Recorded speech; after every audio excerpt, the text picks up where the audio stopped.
Have you ever wondered what's actually inside a fire extinguisher? We see these bright red cylinders almost everywhere, in schools, offices, restaurants, and shopping malls, but most of us rarely think about how they work.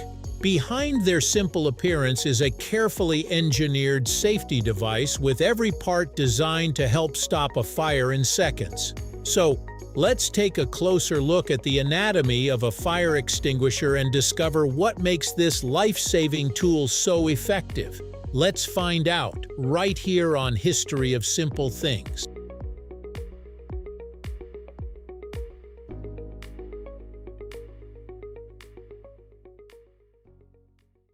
At first glance, the largest and most noticeable part is the cylinder, often called the body or shell. This metal container holds everything that makes the extinguisher work. Most modern extinguishers are made from either steel or aluminum because these materials are strong enough to withstand the high pressure stored inside. Unlike an ordinary bottle, the cylinder is built to safely contain compressed gases for years without leaking or bursting. Its bright red color isn't just for looks either. Red has become the international color for fire safety equipment because it's easy to spot, even in smoky or chaotic conditions. The label wrapped around the cylinder provides essential information, including the type of fire the extinguisher can handle and instructions for proper use.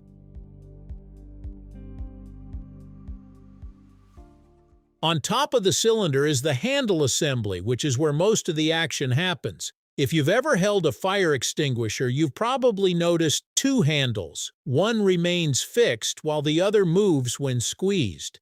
The fixed handle provides a firm grip, allowing you to aim the extinguisher steadily. The movable handle acts like a trigger. When you squeeze it, it opens a valve inside the extinguisher, releasing the pressurized contents. The design is intentionally simple because during an emergency, people often panic. Engineers want the extinguisher to be as easy to operate as possible, even for someone using it for the very first time.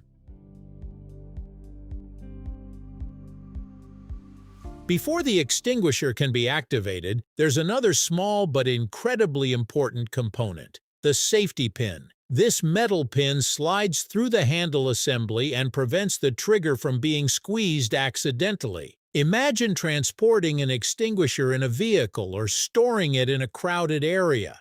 Without the safety pin, even a slight bump could discharge the extinguisher unexpectedly. Attached to the pin is a tamper seal, usually made of plastic.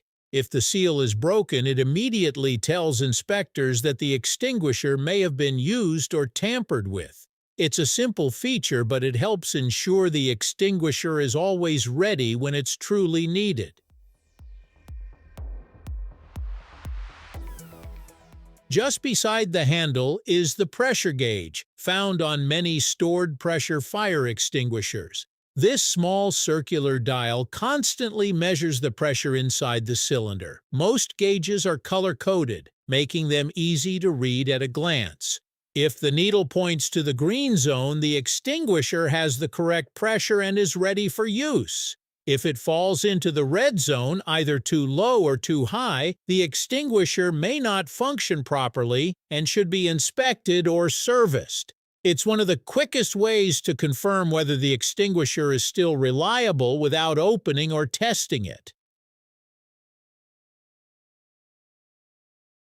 Another important feature is the hose or nozzle.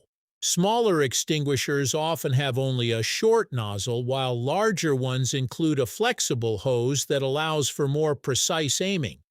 This component directs the extinguishing agent toward the base of the fire, which is exactly where it needs to go. Many people mistakenly think they should spray the flames themselves, but extinguishers are most effective when aimed at the burning material rather than the flames above it. The nozzle is carefully designed to control the speed and pattern of the discharge, maximizing its effectiveness while helping the user maintain control.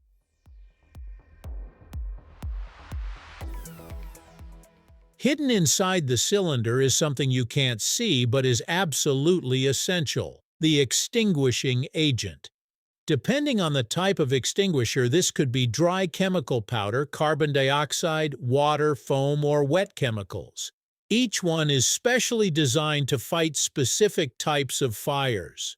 Dry chemical extinguishers are among the most versatile because they can handle ordinary combustibles, flammable liquids, and electrical fires. Carbon dioxide extinguishers release a cloud of cold gas that removes oxygen around the fire without leaving any residue, making them ideal for protecting electronics. Water extinguishers cool burning materials, while foam creates a blanket that separates fuel from oxygen. Wet chemical extinguishers are specifically developed for kitchen fires involving cooking oils and fats. The choice of extinguishing agent depends entirely on the kind of fire it's meant to fight.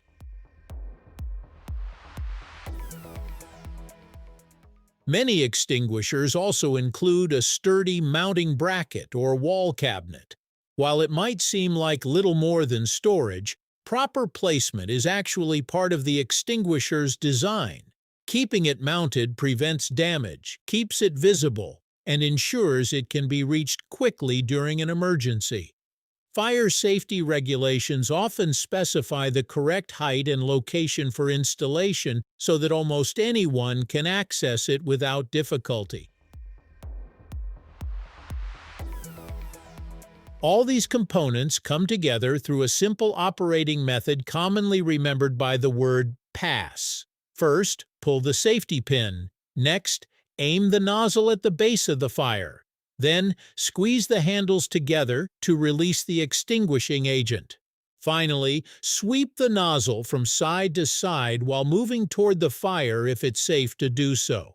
These 4 steps take advantage of every part of the extinguisher working exactly as intended, from the pin and valve to the pressure system and nozzle.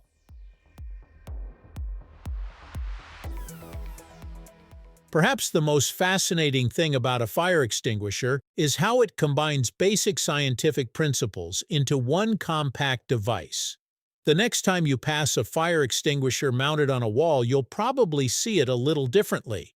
Instead of just another red cylinder, you'll recognize a carefully designed emergency tool made up of precisely engineered parts working together in perfect coordination.